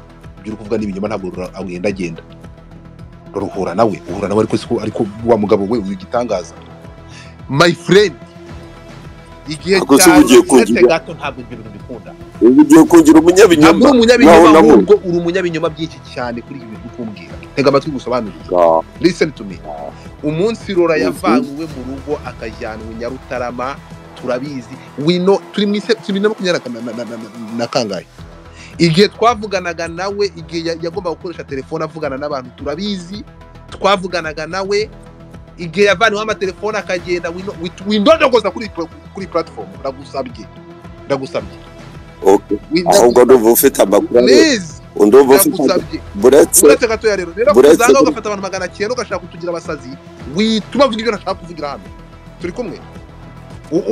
Ahubwo ufite amakuru neza. Ndakubaza. Urumva kuri telefone yaravugaga.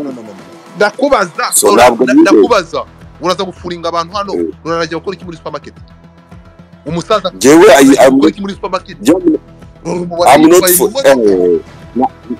oya naba generali bari mu Rwanda. Rora ufite abasirikari babana nawe bamuhaye, uragira ngo mvuge ariko ucyusha wimvugisha.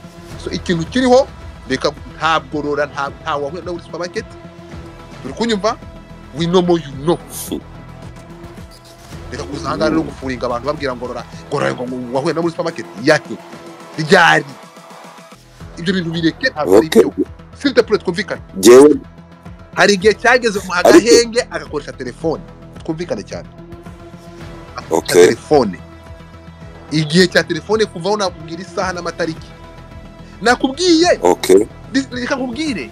Rora ntabwo ari umuntu simple individu nka Godfather cyangwa n'undi, no. Ntabwo Rora ari uwo muryango wakomokamo. Rora ni umuntu wa community. Uyu it's a big profile. Kuza ushobora kuza ngo murahunga. Rora se n'umwana w'umunyeshuri cyangwa n'undi muntu uri aho ngaho umusaza uvuye kuragira inka ku buryo ahura n'umuntu. Rora aya muri supermarket. Yushaka ikindi kintu tubeshya. Wahuye n'ajya muri supermarket. Umubona atwaye mu yindi cyangwa mu bundi buzima butari ubungu bariko. So twumvikane rero ikintu kimwe. Ntabwo hano turi muri propaganda. Reka kutuvangira. Jewe se muri propaganda ya. Ntabwo ukoze propaganda, ukoze ikirenze propaganda. Wow. Ruramubona. Wowe wabifata uko okay. Nimero ye ngaho duhe nimero ye tumuvugisha. Nemerewe kuvuga cyangwa se nemerewe kuvuga? Nemerewe kuvuga. Thank you. That's it. Then what am I doing here? You can go. Why did you give me a microphone? Then if you come here to say ko uhura na Rora muri supermarket, umubona twaye mu modoka, my brother, thank you for your information, but we are doubt, and thank you for your time. Urabeho. Thank you. Urakoze. Mukaze gukina mu gahinda k'abantu. Ndagushimiye, wakoze cyane. Vuga ngo urancecekesheje. Ntabwo mucecekesheje, mucecekesheje ibinyoma uri kutubwira. Please. Ntabwo uretse gato. Ntabwo Rora afite abana ba bari mu rugo. Ntabwo Rora muri supermarket. Yushaka ikintu tube. Okay. Can I tell you something? nothing you can tell me nyuma yo kumbwira ko Laura wamubonye muri supermarket mubona twayitwaye mu modoka that it ariko nakubwiye ngo nivuga urarakara none urangije urarakaye uri uranzibiranye gusa ubwo inyoma niyo mpamvu uzi ko biri bundakaze ibinyoma ubusenge byamfashe iki okay birangaburira numiwe rero reka kuvuga wari ukoze cyane ku gitekerezo cyawe sibyo ariko nibuje kutubwira amakuru ya Laura muhurira muri supermarket ntabwo ari we Laura turi kuvuga I see him nta nubwo ari we general wenyine nabo mu Rwanda turabonana urakoze cyane ariko none mana yanjye na reka nemere reka nemere ko ibyo bintu ari kutubwira ari byo ariko still nimushake uretse gato nashake muri event zose azijyamo ameze neza yisanzura tembera akora buri kimwe ntitumushaka ibyo nabikubwiye ndavuga reka nze mfate ibyo nubwo nzi ko atari byo reka nze bivuge ngo birakabuka bivuze da ariko it's not enough ntidukeneye Laura imyaka 15 mu Rwanda kandi agifite imbaraga zo gutanga umusanzu turamushaki wabo icyo uvuze ndacyemera ariko ntabwo it's not enough yes it's not numva ibyo uvuze nta nubwo turi gushakira nubwo ibyo uvuze atari byo jewe kiretse niba narahubye ubwo nabwo ukajya gushaka Renette ntuzajye gushaka ahubwo nkubwire muga Renette bayi uwabonye siwe turi kuvuga kuri General Laura Nkunda uwo nguri reba ifoto yaho hejuru n'uyu nguri mwabonye n'uyu mwahuye I love how you are dramatizing it. Reka kubwire ntabwo ndi gukora narigenda kugwereza ikindi kimenyetso kimwe hanyuma wasanga ikimenyetso ubwira ngo wamubonye ari mu nkaze ikirorerwe cyangwa wamubonye ari igoma yarafashwe cyangwa wamubonye icyo nanjye nyibonye nakwishima gahoro niba ntacyo rero urakoze cyane ntabwo dukeneye kumva amakuru ko ari gutembera mu mihanda y'Ikigali ntabwo ari umunyarwanda thank you neka dupese yanjye niko bimeze uyu munsi nta miyaga rero ntabwo nta miyaga nta ibintu bye ariko ikindi cyo kumbwira ngo nitonde ngende gakeya kakubwire ngo iryo risubiza aho rikuye nobody I serve nobody and I'm not here kugira ngo mbe agire umuntu ma protocol y'uburyo expressing what I thinking cyangwa nibyo mbona. We pass through a pain, that pain make us stronger ku buryo nobody wadukubita ikibando ku munwa ngo ziba, never ever. Ntabwo ariko bimeze, nta nubwo bizigera bibaho. Urumva nta muntu wigeze gucecekesha nawe nitonde iyo umuntu atitonze agira gute ararohama. Witonda se oya gera kubwaga witonde gubwira ibintu bigenda bite. What do you mean ubwiye ngo itonde? Yewe ibyo nekereza itonde udahura idonde udahura n'ikibazo. That's the main nibyo bishobora cyo bisobanuye. Itonde utanyerera ngo ndagutera ubwoba ngo ndagucecekesha. That is your mindset. Ntabwo ari byo ari byo urumva. I don't have time to come here and intimidate you. It's fine. I swear to God urantengushe Mugabe urantengushe mu buzima. Ariko reka nkubwira ikintu kimwe. Godfather ntabwo ndi muri gatabirato. Godfather ntabwo ndi umukanda nzugi. This is the same here. Really? The same here. Sure. Chan. 100% kandi sigeho ibigeho sigeho ubyivuga Mugabe kankubaze gatoya sigeho ubyivuga uretse kankubaze gusenguza by the way kankuzane urancika se muga kubona Kabila aya masaha ari Goma yakiriwe na Makenga aya masaha wavuze ko kavarinziza inkuru kuva kera kuva ku munota wa nyuma ndashaka nkubaze kubona aya masaha nani Kabila warashaba abasore imyaka n'imyaka aya masaha ari Goma ari mu gihome ibi bintu wowe wabyakiye gute urabivugaho iki? Niyo topic turi uyu munsi bari yuvugaho ntuje kure ngo tubwire ngo idenge byaramaze kubona twe kuko twe tuzi Nkunda uri mu gihome cyangwa I don't care cyangwa wowe uko bivuga kuba okay reka mushyira ku supermarket muga kubona Nkunda ari kwidegembya i Kigali muri supermarket atembera ari kurya iminyenga mu modoka yitwaye mu busaza bwe. Kabila we akaba ari we umutima ukomanga akava South Africa akagarika ishuri agatanga Rora hari hakurya kandi Rora yarafunguwe yidegembya wiri kugongana no mu mujyi wa Kigali, ibi bintu bisobanura iki? Okay, urakoze cyane. Icyo kibazo kiri fair kurenza ibindi byose. Kubera ko aho ngaho none unjyanye no mu busesenguzi which would be my comfort zone. Morale mu buryo moraruma I didn't like it. Ihangane abe ibi bintu wandikiwe nura mugore w'umurundi kazi Chantal va kuri uyu nguyu yagenda kuhumya amaso. Nabonye yananditse ngo difata ngo ngira amakuru ngo ariko amakuru yawe yaranyihishe. Amurundi kazi we. Ayima komeza komeza be. Moraruma Godfather. We Umva ndakumva. Urumva ikintu cyanjye ahantu ngejeje hari koko it's my area of comfort kandi ntabwo ninya kutemeranya nawe rwose. Bavuze ngo niba ntabwo ninya kuba hari ibintu tutemeranya. Yego. Oya kuko ntabwo nabipfa nawe rwose. Gusa moraruma kuba Kabila mutanzeyo hari igoma, to me it's very bad. Moraruma it's very bad. Ariko politically nabyo nabishima niba agiye kumuharurira inzira kugira ngo abe ari umwakira. Nabyo birashoboka, politically birashoboka. Politike ni inyungu ntabwo ari amarangamutima. Politike twumvikane discourse movement ya movement ya armée révolutionnaire congolaise ntabwo ari cause ishingiye ku marangamutima gusa. Ni cause abantu ntabwo bagenda ngo barwane ku rugamba bagwe ku rugamba bagire gute ari just amarangamutima.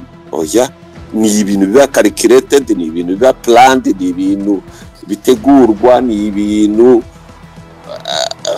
anagiye akamutegura press conference gunda akagera kuri tapi rouge akakirwa na Kabila kamuintroducinga ibyari biriho mbere byose bihita bihanagurwa, inyungu zigahuzwa.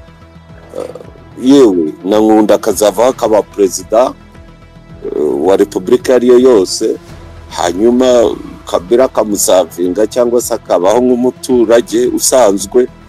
It's okay with me. What is not okay, nakomeje daje kubivuga, ni kufungwa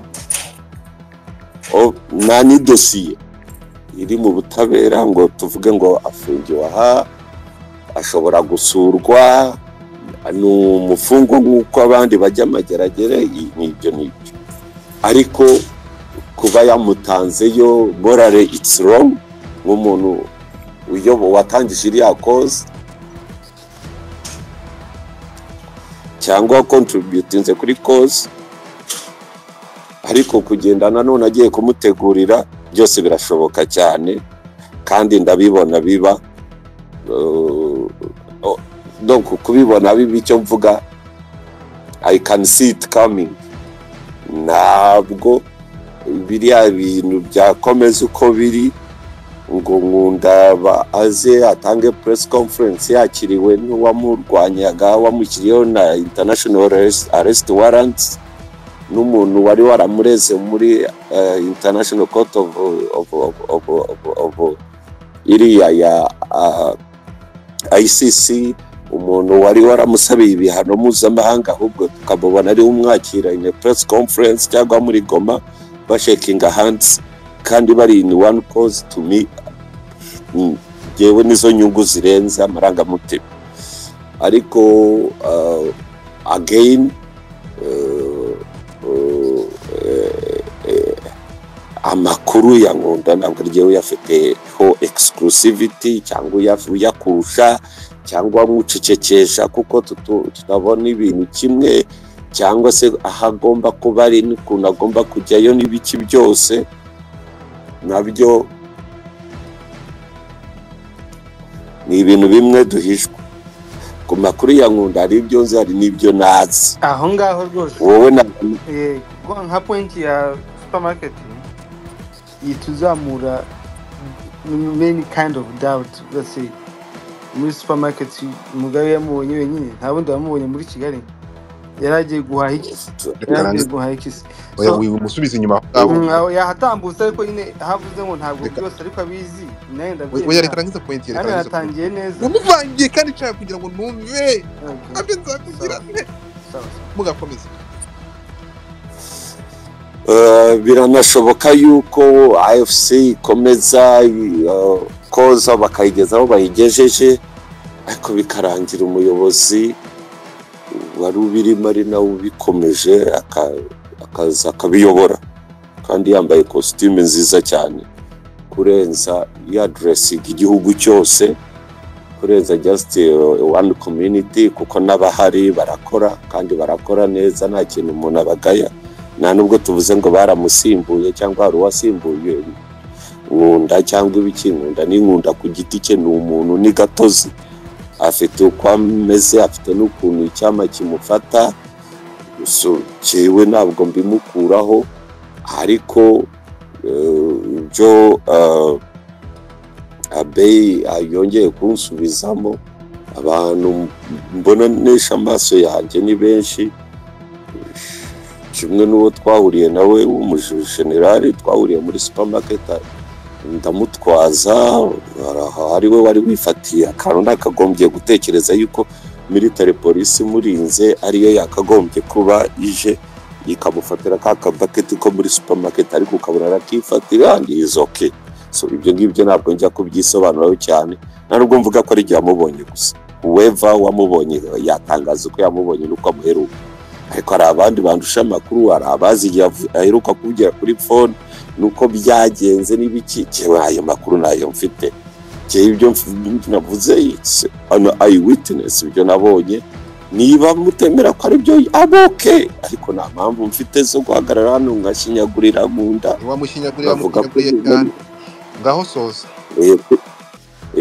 cyangwa se kumwitirira ko ari free kandi atari free ibyo nta nyungu mbifitemo na nyeya urazifite kuko ntabwo wapfa kubivuga gutyo ntazo ufite genda ndavuga ibyo nabonye niba utabyemera it's up to you icya kabiri and nobody pays me to say what I say and I'm not buturiking anybody and mvuga ibitekerezo byanjye ko mbyumva nibyo nabonye ubyemera akabyemera utabyemera nabyemera kuko bye birambabaza kubafunze nakubwiye nirugiye n'ukuntu nakurikiranaga ibyo nafunze n'ibikimbaririza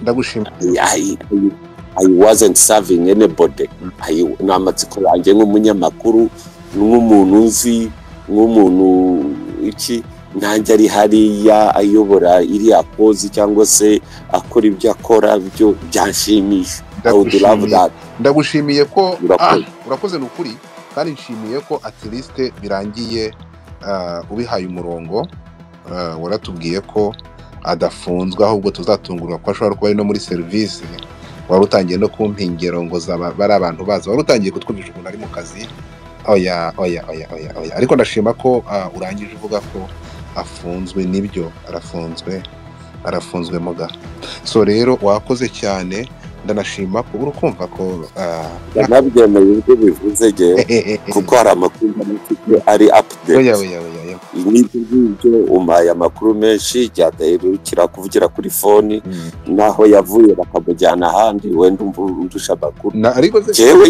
mubwira ikintu kimwe wenda mubwira ikintu kimwe Mugabe ndeka nkubwire iyo ufite amakuru arenga yo mfite ndakuba menya ko rero n'ibyo ngibyo byasuma cyese n'uwabikubwiye wenda ukavuga ati kuko umuntu wabimbwiye reka nze muga hari ibyo nakubwira amakuru urimo kunyumva bitewe n'ukuntu mwizera ukavuga ati uyu muntu ntiyambeshya ndetse ngiye no gukora conversation ibambwiye nabyiyitirira umuntu wakubwiye ibyo bintu wiyitiriye ko mwahuye ntabwo ari komesa umva reka nkubwire urukumva ndabizi ko tuziranye hano online ariko umunsi twabona ukamenya uko meze ukamenya uko nitereye na you wouldn't be saying that ariko kuba tuziranye hano online n'ahandi twabonanira kungiraho iyo opinion ni ibintu bisanzwe jewe ntabwo byantera ubwoba cyangwa ngo ngire umushinja oya nta muntu nizera nashobora kuverify ngo ndebe n'amaso yanjye. Urakoze iki ibyo niko ntabwo nshobora kuvuga ibintu nabwiwe nahagazeho ngo nze mbyiyitirire. That is not to me for the last 20 years. Ni gutyo nibereye. Urakoze cyane. Ikindi Godfather nubona ko turi inshuti ntabwo ushaka kumbwira ikintu ngo muga ngo genda uvuga iki n'iki ngo yenda ndakwishyurira iki cyangwa se utuvugira ibi. I cannot do that. Opinion izindi nagushaka ngo nifuzaga Kabila kuba ari Goma Nkunda ari mu gihome byakiye gute kandi opinion itanze ndayumvishe iyo kumubwira ngo azaza mwakira yambaye amakoti tuzabishima. Iyo na analysis yawe urukumva tuzabishima kandi nabyo birashoboka. Opinion nta kibazo ntabwo byavuga kuvuga kuko niko bigomba kugenda. Hanyuma ikindi reka mbwira abantu bumve ko kuvuga Laura ntabwo ari uko ari general twumvikane cyane ntabwo ari uko ari general cyangwa afite big profile. Ibi ngibi turi kuvuga twamaze amajoro menshi cyane turi gusaba ko akarengane korerwa bakamanzi yewe n'abatugambaniye bavuze ko turi abateroriste abo ni bamwanga cucu. We seek justice for them. Turi kumwe ntabwo rero naba mvuga ngo dushobora kumara amajoro hano turi gutabaza ngo mwanga cucu we noneho wabaye umugambanyi akavuga ko koze turi abateroriste akavana ayo magambo mu kanwa twamusabira justice tukumva ko agomba kurekurwa hanyuma ngorora ngo nceceke ngo kuko ngurumva ngo ntawamenya ngo ntumuvuge ngo kubera ari mu Rwanda. Come on the fuck. So mu Rwanda turavuga reka nkubwiye ahubwo Godfather wambabarira akantu gato just ni konsorezo narangiza nk'abantu gato cyane numva habonetse abagabo b'inkorokoro nk'aho n'abandi bambaye amakositimu cyangwa se ibyo bambaye byose bakishyira hamwe aho gukora space no organizing imyigaragambyo bakaza bakaba Minister wa Justice. Ibi bintu cy'uyu mugabo ko birimo kuduteza ikibazo tumukeneye kandi nawe akeneye justice. Ibi bintu gute twakumvikana cyangwa se tukariha niba ari ijerekani yamennye tukayiriha ariko agakomeza ibyo akagombye gukomeza akaba free nk'uko tumushaka. Ibyo bintu numva byaba effective abandi ubwira nabo abo mwasanga uko bakubwira noneho ishusho rusange bigatuma mushobora noneho kugira aho muhuriza mukanaganira ndetse abantu bose bagakorera ku makuru yuzuye atari buri muntu uzana agace gacunda kamagana undagira gute ahubwo bikaba ari ibintu erega diplomacy n'ikikora abantu bakiorganizinga atari bari abari ku rugamba bagakomeza abandi bambaye bakaza bakiorganizinga bakaza bakadress ikibazo cyabo kuri Ministry of Justice na Minister ndabizi so umugabo uriya unapproachable ni umugabo wabakira then mukamenya neza ikibazo mukamenya iki mukasaba kubonana nawe ndetse mukanareba challenges zihari nizihe what does it cost what bihakenewe iki kugira ngo yisanzure ndetse ajye no mu gihugu. I think ibyo ngibyo byaba more effective kurenza uko abantu batekereza bati yenda hariho haraba online mobilization ngo abantu bigaragambye iki uburyo byatuma ahubwo n'abari ku rugamba bumva ko ahubwo uburyo bwari bwiza yenda ko bishobora gutezamwo amacakubiri cyangwa kandi kavuyo. I don't know, I am just speculating kuko ahangaha ni ukureba the Kabila's arrival you know, and what would be like the impact, you know, on the situation. How ntabwo bigamije Mugabe urakoze cyane urakoze kuri iyo nama kandi birumvikana kandi ndi kumwe nawe d'accord ijana ku ijana. Ngewe rero niyo mpamvu ntabwo ngiwe nza ngo mbasabe gutya ahubwo ndaza nkabatuka nkavuga ati mwabigwara imwe mwokatsirwa n'imwana mwe aba intellectuel dufite ibi bireba kuki mudaguka ngo mujye gusaba umuvandimwe umaze imyaka 15 mu gihome utarakatiwe utarigeze sinzi mu kubyumva. Ariko rero kankubwire Mugabe ko nawe ikoti rikubera kandi n'umusangira ngendo wawe mwarabanye mwariganye mwabwishiranyije ubutumwa ni inshuti ya nkuko bitubwiye. Why don't you be one of them? Kuki wumva ko justice agomba kuyisabirwa cyangwa ibyo ngibyo kabisabirwa n'abari why not you? Impamvu Godfather undagira ngo nyumve neza kandi n'umutima mwiza usukuye, I would gladly do that. Ariko mubi ibaze bambwiye bati ninde wakubwiye ko nkunda afunze inigiye warafunze namuje bati katumukugeze namugera ni se kudafungura ati ninde se ibyo bintu wabigerageza niba kuri ariko siraze kubaza none se niba kugeza ariko shobora gitangaza ariko amugabo rakasa mutwurongeye none se ibyo ngibyo kubikora wanabidukore niba bishoboka ahubwo none tukavana hurujije ukazu dufite amakuru y'imvaho mwana bonanye. Can you kuki uhabwe kuki wibisubizo udahawe bikore uduhe kontinue yacu umusanzu hano ufite nk'abantu igihumbi aba bantu igihumbi bari bateze amatwi muga don't you think kuba hari abantu ntabwo utekereza ko hari abantu igihumbi ukavuga ariko rero space mwakoze mw'abantu mwe endetua urabyumva reka nkubwire ikintu kimwe kuri iyi space abo bantu igihumbi bose bari hano. I don't think ko duhuje inyungu. Icyo ni ikintu cya mbere. Cya kabiri ntabwo nekereza ko twumva ibintu kimwe. Icyo ni icya gatatu ntabwo nekereza yuko abantu baruremwo gutuka baba intellectuel iki to be a part of it ari ikibazo kigomba gukemurwa na Mugabe ngo niba Mugabe atemeye kubikora ngo ubwavuze ubusa ngo nagende ngo aradushinyaguriye. No, it's this ntabwo bisaba umuntu umwe.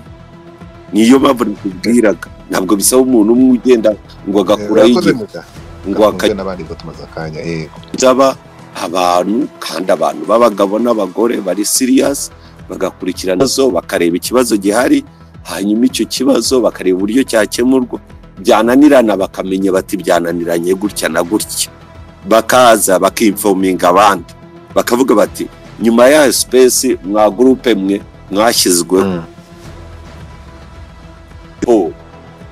byagenze bite ni gutyo ownership yubakwa. Nabwo ari ukuvuga ngo yagoye tupini Mugabe natabikora ngo ubwo nguhise ngo oya. Ndagushimiye Mugabe. Yeah, je niko mbi urakoze.